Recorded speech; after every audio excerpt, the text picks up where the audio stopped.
Welcome back to the channel, folks, and to another battle report. This week we've got another remote game with me in the room and Tom playing in another room on the other side of the country. Because it's a remote game, we're not going to have the overhead camera in use and any sort of dice rolling. Particularly the dice rolling is going to be hard to capture, seeing as Tom's not in the room, and there's just so much that you have to manage when you're in the room that having another camera to manage is just not on, folks. So it's going to be our old-fashioned turn summary format with me doing all the summary. So today is Tom's turn to use the King Tigers. It's like we're all having a go at it. So he's going to be using an SS list with a King Tiger compulsory unit in it. So 2 King Tigers again, that seems to be the popular way to go. And I'll be using just a very generic kind of Soviet list. Try the Soviets out against the King Tigers again. See if their fast moving T34s can get around those flanks. So let's go over for a quick intro with Tom and then have a look at the lists. Welcome back to the channel, Tom, here for another battle report. You've got another bulge list, one that we've not seen on the channel, though there's some elements that we've seen before. So what are you bringing today? So I'm bringing a SS Armoured Panzer Grenadier company that features a couple of King Tigers within the core formation. He's got all the usual little tidbits that you usually find in an Armoured Panzer Grenadier formation. But with the Bulge book, you can utilise quite a wide variety of support units, and so I'm using some Volkshetzer tank platoon, some Pumas, but also interestingly, I'm using some Volks Grenadiers, and I'm bumping them up to the 12th Volks Grenadier platoon, so they become careful, confident, instead of aggressive, reluctant. And so the idea is that Volks Grenadier platoon can be quite a good, it's a good utility unit, because the careful means it can advance, but it also means it can hold an objective. And with a couple of Panzerfaust, a Panzerschreck and a heavy machine gun, it's got quite a lot of utility that I think complements the aggressive nature of a SS list. And I've not played with King Tigers yet, so I thought I'd give them a go. Put my Panthers in the box for a little bit. But then hopefully you can use the support elements to also complement the more aggressive aspects of the SS list. So it's a bit of an all-rounder, a couple of heavy tanks, armoured infantry, and then some well-armed infantry, I guess you could say. Well, I'll be bringing Soviets, a fairly vanilla list, and I'll go through the list in details with everybody next before we get started. But I'm bringing my Soviets, and they're aggressive, and your list is basically aggressive. So unless an objective goes early, I reckon there's going to be a hell of a lot of casualties in this game. But yeah. We'll see what goes. You've got quite an interesting list. Having the King Tigers as a unit as part of a formation is maybe a good way for people to play King Tigers when they're not just support. Keep them in your core formation. So it'll be interesting to see how that works, and it'll be interesting to see how many of these aggressive half-tracks survive the game as well. But we'll go over to the list, guys. We'll have a look at the lists and then we'll take it from there.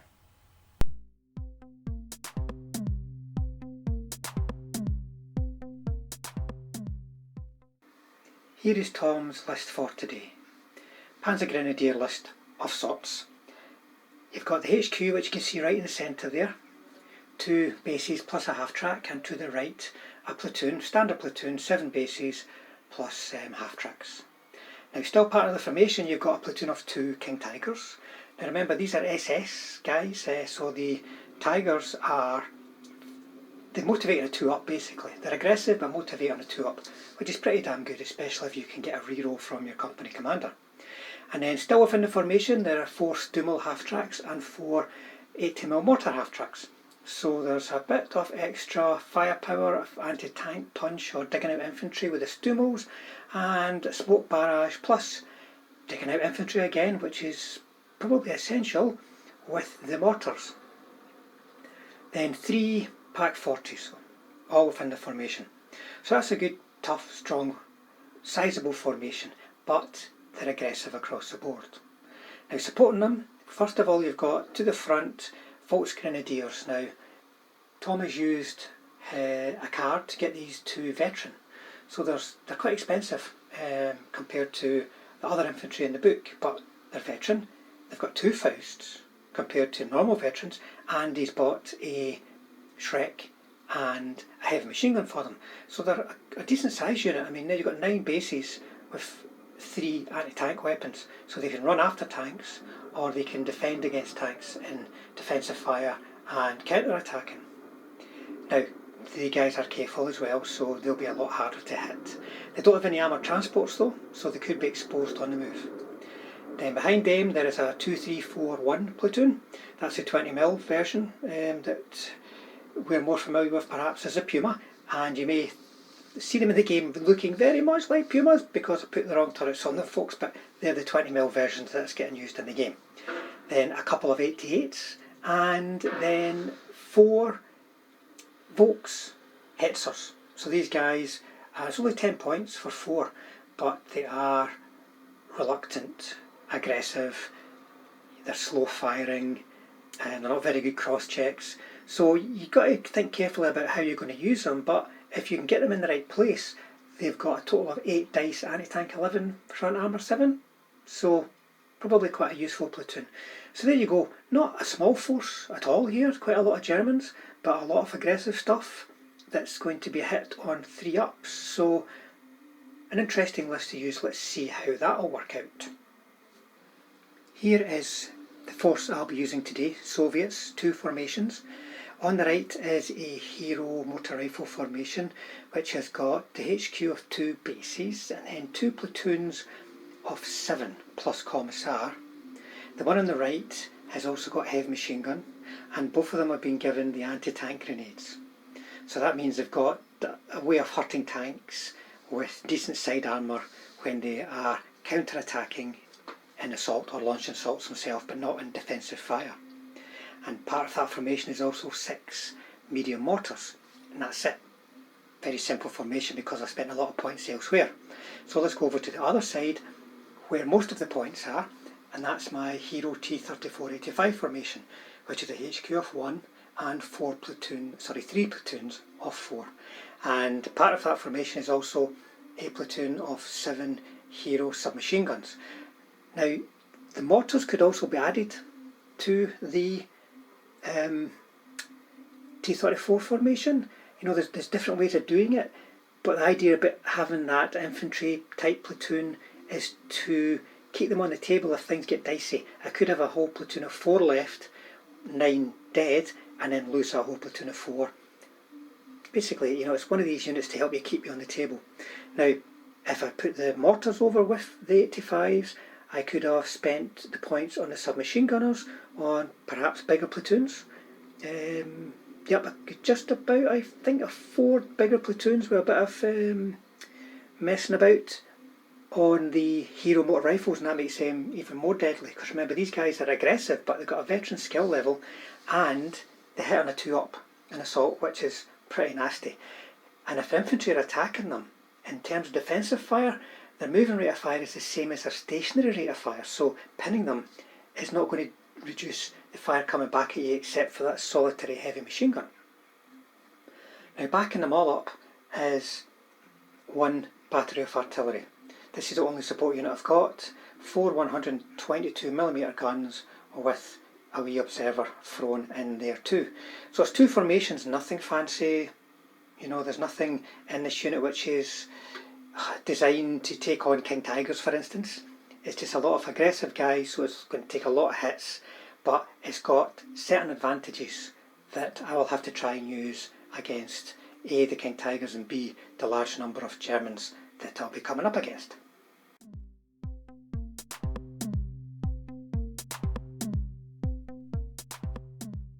Today's mission is cornered.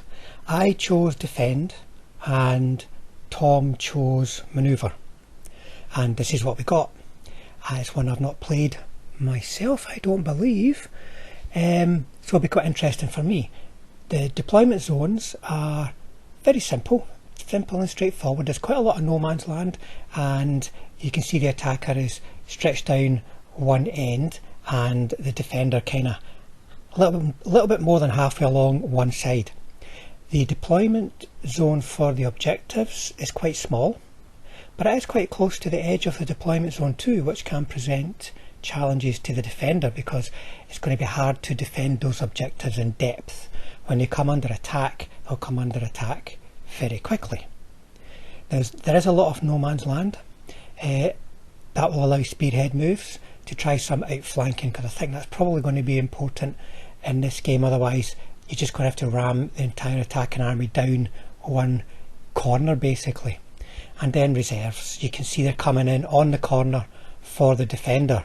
The advantage of that in this mission is that the reserves will arrive very quickly at the point of contact with the attacking forces. They're not going to have to move across the width of the table or the depth of the table. The mission special rules are also quite simple. The defender has an ambush, they've got minefields and immediate reserves. The defender will have therefore 60% on, 40% off, that kind of split. The attacker, everything is on at the start so they can make a rush to those objectives. And that's it, folks. Nice, simple, straightforward in terms of layout. Cornered. Right folks, the mission is Cornered. Not one I played myself, though Tom says he played it last weekend as the defender. So I chose the town to defend. I looked at other options like that hill. I was very worried about that hill because especially the King Tigers having a 40-inch range, that's quite a big reach. So the deployment zone went over here, and as you can see it kind of goes like this, just a bit past. It's quite hard to get these counters on here, but it's just a wee corner of that factory then back over, and then we've got the objective deployment zone here. The attacker places both, so Tom put one there and one there. So what I've got on the table is in ambush a platoon of 4 T34 85s, then I've got an infantry platoon up here, my mortars are kind of around here, an infantry platoon around here, HQ, that's infantry HQ, tank HQ hiding, going oh no, King Tigers, and my artillery there. I didn't put the artillery any further back because I kind of got the feeling they were going to get in the way of my reserves, but I reckon they're going to be coming under a bit of direct fire sooner than I anticipated. That's my observer. So Tom is basically, apart from his mortars and his 88s, oh, ranged in markers by the way, we're playing remotely. I've told Tom he could put his 88s on the hill because I'll be lifting my pre-ranged in marker to get these guys when they start moving. Right, it just made things a bit easier in terms of deployment. I've also got my mortars pre-ranged in here and Tom's mortars pre-ranged in there. I think they're all going to be lifting and going somewhere else. So Tom spearheaded with his Pumas and then just a big massive lump. So this is where he's going to be attacking from, because I probably forgot to mention it, he probably didn't like the look of those minefields. So I think we're ready to go, folks. So we'll clean up all the clutter and come back at the end of German turn 1.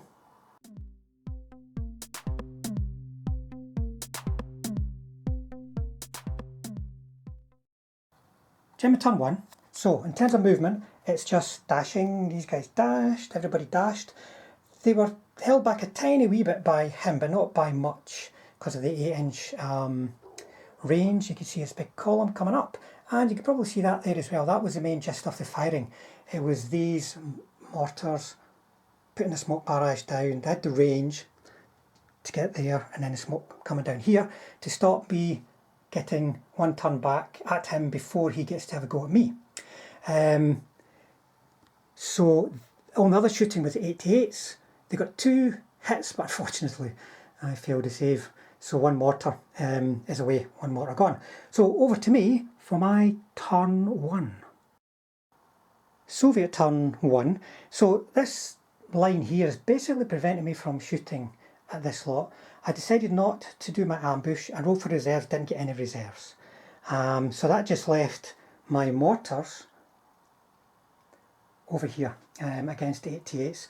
I've got 2 hits, guys. I rolled 2 6s and one of them got killed. So that might at least stop the 88s from destroying my mortars and keep them up at 5 for reroll hits, which will be very useful for dealing with especially the infantry that are not in half-tracks. So, over to Tom for his turn 2. German turn 2. So, in terms of movement, Hitzer's tactical. They tried a blitz and failed, so they just moved up. Didn't fire, staying on the ground. One Stummel moved up. The guys stayed put, and then they blitzed and moved and just took an ordinary tactical move. Why? The mortar half-tracks have not got a very good line of sight from where they are, so they've moved up so they can start clobbering this area directly. So in terms of shooting, let me think, they shot up at this house with no luck. They clobbered this poor guy, but only ended up with one hit, which ended up as a bale. These guys managed to get a couple of sixes over here and got a kill. Failed one of their saves. And then, let me think now, these firing over here managed to kill a guy in the house. Over here, the heavy machine gun stayed put, the infantry with the assault rifles moved up. Lots of hits but no kills. One failed firepower to kill. And then assault went in. King Tigers went in for the assault. So my guys have got the RPGs, so they could, if they stayed in, stand a chance of doing some killing if they could stay alive. They went in, killed the commissar in one base, the first attack, and then I counter-attacked, got a couple hits on them, but they made the save. He tried to hit me back, got one guy, got my second in command, and then I broke off because my commissar was dead. If my commissar was still alive, I would have been able to stay in the fight. So they've backed off. Not why I push forward because I still have my ambush mine. This is turn 2, so my ambush is still very much alive and ready to go. So over to me for my turn 2, where I have got some things to consider. Soviet turn 2. So I popped my ambush here, and I got reserves on, and they come within 16 inches of the corner, so they moved up to here. My company command is just dashed along there to help them out because they're going to need it. Motivations were all fine. And then in shooting, that's a long turn of shooting there, folks. There's surprisingly few dead Germans here. There's a lot of good saves getting made. These Germans got shot out 1, 2, 3, 4 half-tracks. I think only one died getting shot out. And then various shots coming in, rifle shots and MG shots and such like coming in here, managed to get just another 2. Then these were all basically hammered by these guys and these guys. The artillery ranged in here as well. They maybe got a half-track, I'm not sure, I can't quite remember, folks. It was a long turn, but they did manage to bail out him, but he'll get back in on a 2-up, and then it'll be good night for them. But you know, they've got to get in there, protect the objective. Oh, I also shooting him, I roll 2 ones, you know, like re-roll and misses. We're not supposed to re-roll a 1, you're supposed to re-roll and get a hit. So he's still alive, and we're probably going to help finish off that platoon too. So the Russians are already getting very, very thin on the ground. If I'd have killed a lot of those infantry, I would have felt a lot more happy. These guys are going to come pouring out of here, so it's going to be very hard to stop the assaults coming in from 2 infantry platoons, as well as probably 2 King Tigers. So over to Tom for his turn 3. German turn 3. So another turn in which quite a lot happened, folks. So in terms of movement, in terms of motivation, everything was fine. He last-handed as well. And in terms of movement, these guys are just cautiously moving over. Hitler stayed put. Stummel's moved up to have a go at T34s. These infantry have moved off with the help of a follow me. Some guys still in a half-track, but into that bulletproof cover because they were too exposed there. And then these guys moved out to launch an assault. In terms of shooting, these guys, the King Tigers, they managed to get 1 kill and 1 bail. The 88 on the hill added in with, it got another one, but I think it was through a double bail. And the Stummels managed to bail that T34 there. So, them dead to those 88s and the King Tigers and the 88 on the hill. I kind of knew that hill was going to be important, and my mortars didn't get him last turn, so he took his chance and he did some killing. Then in terms of other shooting, sorry, the Hetzers did a shooting scout after, but managed to get one of these guys. They weren't very lucky in their shooting that turn. And the mortars ranged in here. Let me think, it was there on top of that T34. Only managed to get one hit, but it was enough to pin that platoon. Now, as Tommy's finding, it's quite frustrating to try and pin Hero motor rifles because their moving rate of fire is 2, which is the same as their stationary rate of fire. The only advantage you got was a pinned heavy machine gun. Most of the counter fire that was potentially coming in was concealed, but some was in the open. The open hits got 4 hits, the concealed hits got 1. That was enough to pin them, push them back, but Tom made all his saves. But they're kind of stuck there now. I'll have to see if I can shoot them up when they're exposed. So I've got some reserves to come in, definitely another platoon of T34s, and I've got a platoon of infantry, but it's getting pretty damn close in here, folks. We're aggressive, sorry, so both of us are taking casualties. And these guys here, there's not much going to get anywhere near them in this game. There's not really a lot of flanking opportunities. I need to stay and go toe-to-toe with them. You know, if I try to put my head down and start to go flanking, I'm going to lose the objective. So, over to me for my turn 3. Soviet turn 3, so in terms of motivations, that T34 got back in instead. The infantry didn't unpin even with a reroll. I only got one more reserves in and I brought them up through here, looking down the road. And in terms of movement, there wasn't really a lot of movement apart from the reserves arriving, folks. In terms of shooting, these guys failed to range in. The mortars ranged in here and managed to get 1 from each platoon.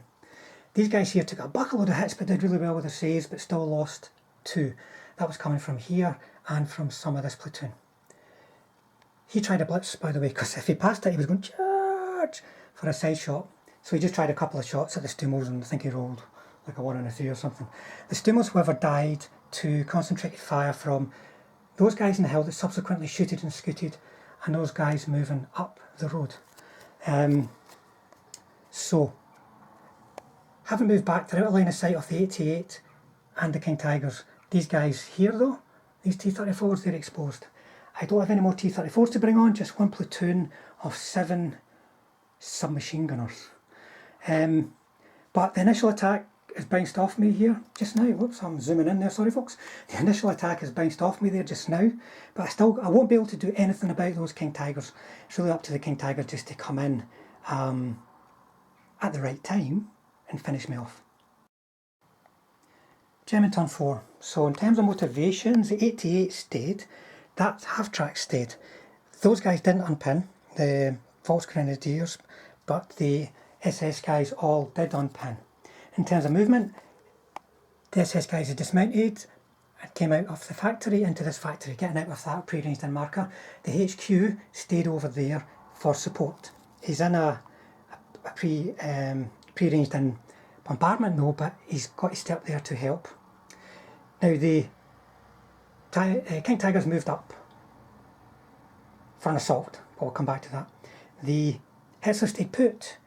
The Pumas moved up to get behind, to get ready for an assault against those guns. So in terms of shooting, let me think now. Well, they survived. They got quite a few hits, but there was a couple of failed firepowers on them to finish them off. But they're in big trouble next turn, unless they can kill some Pumas. Then the guys stayed, got on the ground, which left heavy machine gun doing some shooting, the Pak 40s shooting up at some infantry as well. The Hetzers went for those guns, and these guys finished off with 2 hits, 2 anti-tank, what was it, 17? So he was double dead. And the 88 only really had soft targets to go for, and it missed.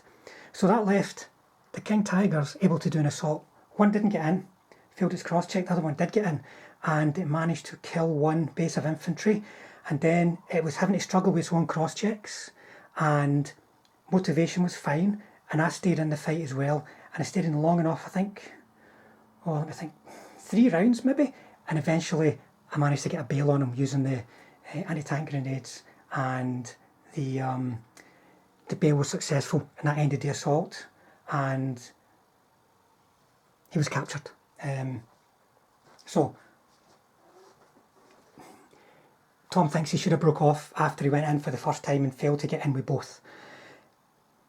But there's still one King Tiger there which is still very dominating, and it's a 2-up motivation with a reroll from that guy there.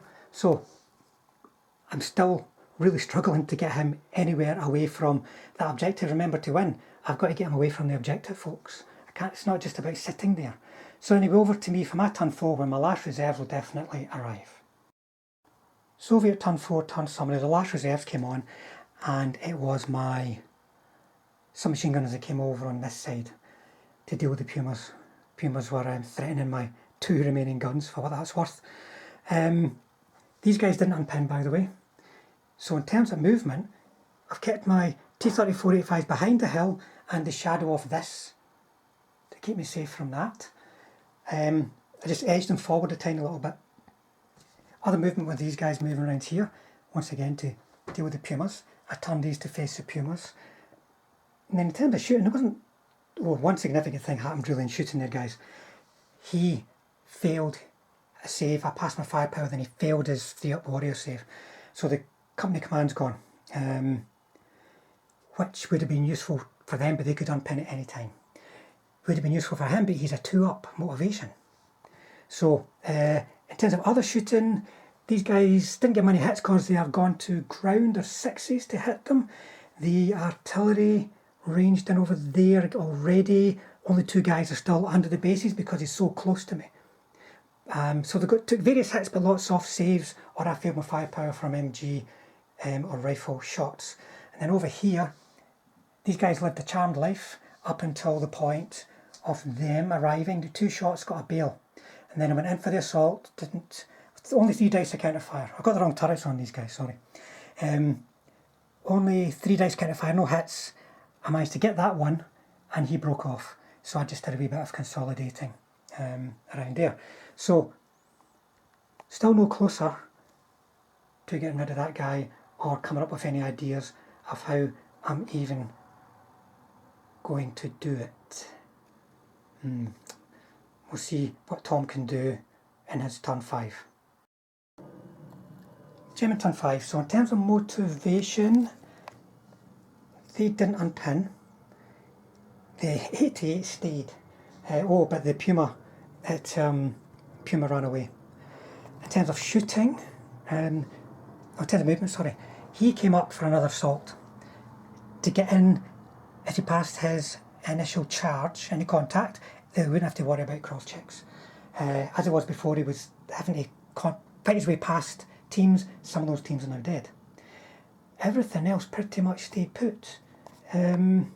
These guys managed to kill another gun. They lost a base to these guys, to the Pack 40s. There was a base killed there in the assault. There was 2 bases actually, should be 2 markers. A heavy machine gun got killed and a base of infantry got killed. And in the assault, I managed to get it to the point where I needed a firepower to bail them, but I failed. And then I broke off and ended up over there, but still contesting the objective crucially. And then Tom has backed off to protect his flank from these guys. It's a bit awkward, but he's actually here. The wreck's getting in the way, but we're just saying that he's there. I can't get around the flank from that side, and Peter's keeping these guys here to watch out for that flank. So I'm still not able to get them away from the objective, folks. Soviet turn 3, in terms of motivations, this gun stayed. Those infantry finally unpinned and they dug themselves in. In terms of movement, these guys run up, tried to follow me but didn't get it, but they're going to keep moving up the flank. And what the hell, they guys tried a blitz. I was going to try and blitz out and shoot these guys, the T34s that is, shooting the Hetzers. Failed it, so I'm bringing them up the road. They're out of range of everything except possibly the King Tiger and the 88, but I'm not sure. And then these guys are just have to come over the hill. Can't afford to lose any more assaults, guys. So they're quite likely to take quite a few casualties. but I just have to charge. You get nothing in this game as a defender for sitting on your backside doing nothing. So in terms of shooting, quite funny, even at a penalty, he managed to kill one of them. It took quite a combination of rolls, but got a wee bit of revenge. The T34s fired at the Hetzers too. Got a potential bail, but failed their firepower. And that's it really, folks. Oh, the mortar, sorry, managed to get a potential kill on one of them. There's only 2 bases still under that template. Oh, I should have moved it, dafty, because all my guys have all ran away. But never mind. I failed my firepower to kill another one of them. And that's it, folks. So over to Tom to see if he can try and get in a bit of a killer blow. German turn 6. So in terms of motivation, the 88 finally ran away. I've got that ranged in marker still sitting there. But it legged it. The King Tiger stayed. The infantry unpinned, which was very useful. This lone half track still staying for whatever that's worth. So let me think. In terms of movement, only a Volksgrenadier ran up with a Faust. Everything else stayed put. Oh, sorry, they guys edged up just to get in range of T34. Might as well start with him. They actually managed to get a couple of hits. Sorry, one hit, 2 hits, and it was only on him, and he failed one and was dead. The mortars ranged in over here. Kill, fail save. So one for that platoon and one for this platoon, dead.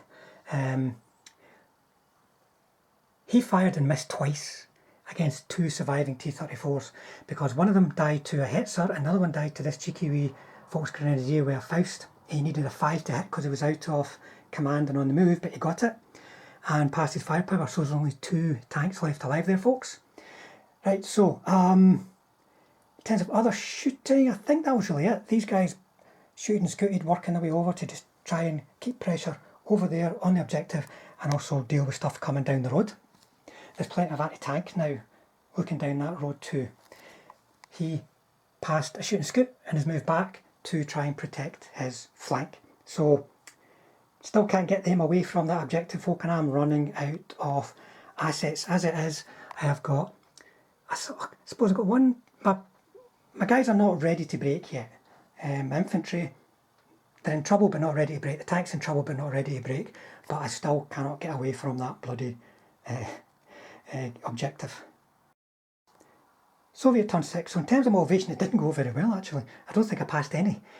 The gun ran away, and then this platoon with a reroll, the company command and that platoon with a reroll all failed to unpin. Even with them being fearless. Then in terms of movement, these guys passed a blitz on the road and side shots. They guys pulled back from the hill. Company command dashed with a cross check over to there. In terms of shooting, I rearranged in my artillery again over here so I could get more bases. I got 1 hit, but I made it safe. Why, these guys are running over. Infantry all stayed going to ground. These guys absolutely hammered that poor base of infantry there.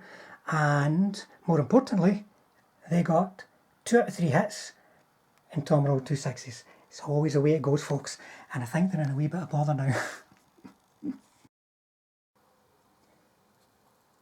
German turn 7. So in terms of motivations, King Tiger stayed. That's the key one here. These infantry, the Volksgrenadiers, didn't unpin, and the wee half track stayed. It's determined, it's not going anywhere. So in terms of movement, the King Tiger had moved up to an assault position. Tom pulled his infantry back from this exposed position into here. Now, I should point out that one of these teams, the Shrek, had been trying to kill unsuccessfully, was within 4 inches of that objective at the start of the turn. So this was a turn in which it could have been a win for Tom. Other movement is just one guy coming out to finish them off if the Hetzers and the Pak 40s failed. So in terms of shooting, the Hetzers got a kill and 2 bales, and then the Pak 40s got only got 2 hits, but that was enough to kill the 2 remaining bailed out tanks. He was there to finish them off anyway. And then the King Tiger did a wee bit of shooting in preparation for an assault. Now the assault was here. King Tiger went in and whiffed. I motivated to counter-attack and did. He got 2 hits, but he made 2 saves, the King Tiger. If he got a 1, he would have been dead. A 2, I would potentially be able to bail him, which would, if I was successful, would have ended the assault and killed him. However, I didn't. He motivated, hit me back and whiffed. And then I rolled a 1 for my motivation. I thought, don't worry, I've got my company command here. I need another chance to get a 4, and I got another 1. So I had to break off, but I was able to break off. I had enough tactical moves to break off out with 6. It was up here. Out with 6, but within 4 of that objective. And that kept it going, kept the game going, kept it alive. If I hadn't been able to do that, it would have been a win for Tom. So, turn 7, guys. We're going to call it there. There is some potential for some things on my part to do, try and kill that tiger, but we're running out of time. These remote games can drag on and on and on, so we're going to call it a draw. We've basically got like the unstoppable force of these tigers coming up against the immovable force of the Soviets. I mean, there is potential for me to get around for some flank shots, but we need a blitz, we need cross checks. Would I get there? Would I not? Would it run away next turn? You know, these are all things, guys. We're not sure. However, I'm still in the game, and Tom is very much in the game with that 1 King Tiger sitting there. So, we're going to call it a draw. Over to a recap, folks.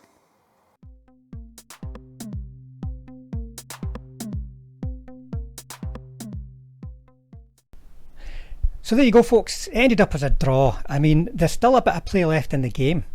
So, I mean, stick down in the comments below how you think it would have went. But we ran out of time, and it happens when you're playing games, especially when you're doing it remotely, where there's so much more involved. You can't just both players pick up stuff, move them, and know exactly what's happening, so it can take a bit of time. Tom, what did you think of the game and how it went with your list? I thought it was a very good game. There was elements of, you know, it's always good when you see an armoured column making a big attack like that. And there was lots of cat and mouse moments with the King Tigers. I thought my list did very well, all things considered. I think where it went a bit wrong for me is I probably mistimed my attack by a turn with my Volks Grenadiers, so they kind of got stuck in the open a little bit. And also, I was probably just a little bit too aggressive with my armoured SS Panzer Grenadiers in the first couple of turns, and maybe I should have hid them behind the factory. And then once my King Tigers were starting to make a bit more ground around the objective, then unleash them and see where it goes. But when you've got all your motor rifles so integrated like that, it's really hard for infantry to actually attack them because there's just so much defensive fire. Yeah, because the rate of fire is the same moving or stationary, which means what's the point of pinning them? You know, it's yeah. So I was very reliant on my Tigers to dislodge your infantry and slowly push them back, but that means I'm relying on 2 models to do all the heavy lifting. And it just takes 1 or 2 ones with them in the assault, especially against those. It would be the same, I suppose, against bazookas or Piats or anything, and it's very easy to roll a 1. Yeah. The only other avenue of approach I could have possibly done is send my half tracks around the back and perhaps assault the town from the left hand side, because it had more limited fields of fire there. But that being said, I think you'd have easily just shifted your motor rifles to occupy the other buildings and things like that, and then all of a sudden I've got the same problem. And my reserves could have came in there anyway, so it was tricky.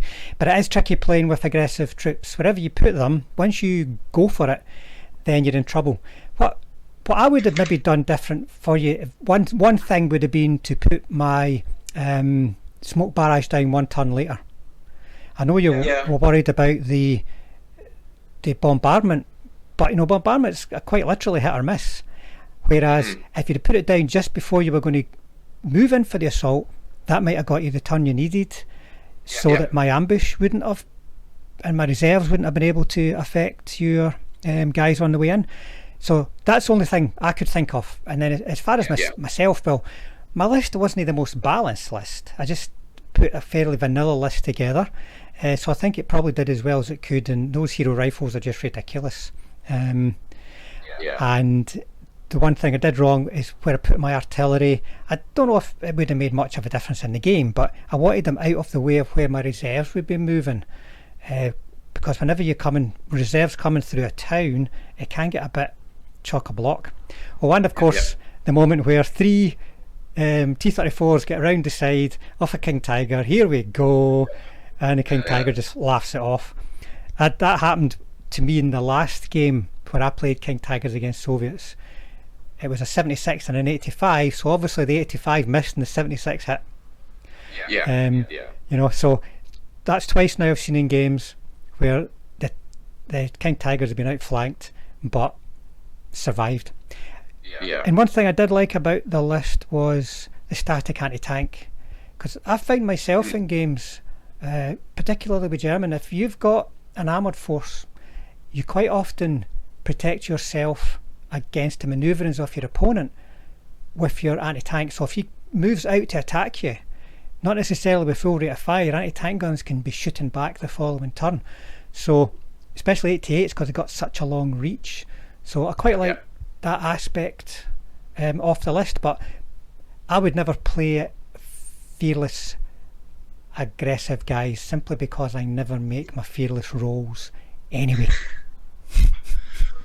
Ironically, my fearless troops are becoming more fearless, and my confident troops are becoming less confident. I've noticed and this is fate as well. Whenever I'm rolling for my pinning test for my Volksgrenadiers, I always seem to roll a 3. It's just like taunting you. Big. But I really do like the Volksgrenadiers. They balance out that list that give me that veteran confident state.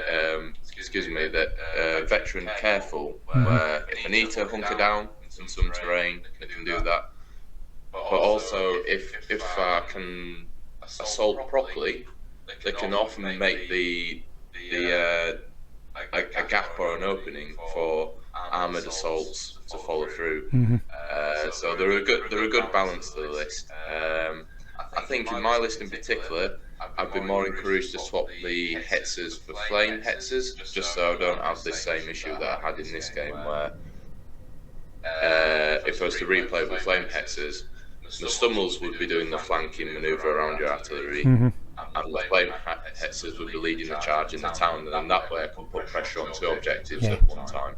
It's always good to have 2 avenues of attack. But anyway, there you go, folks. A draw, but only a draw in terms of timing out, really. I think there was a lot of play left in that. I've had a look at the casualties, and they are quite severe. There's a lot of infantry, gun teams, or tanks. There's a lot of dead stuff out there.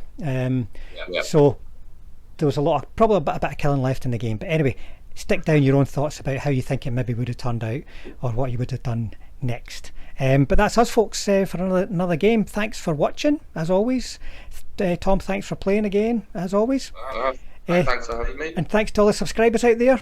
You know what I'm going to say here, folks. If you subscribe to the channel, it helps us build it, and YouTube then pushes it, to more people who enjoy the game. So if you hit the bell button, then we'll definitely see you all on the next one. Cheers. Bye, Tom. Bye.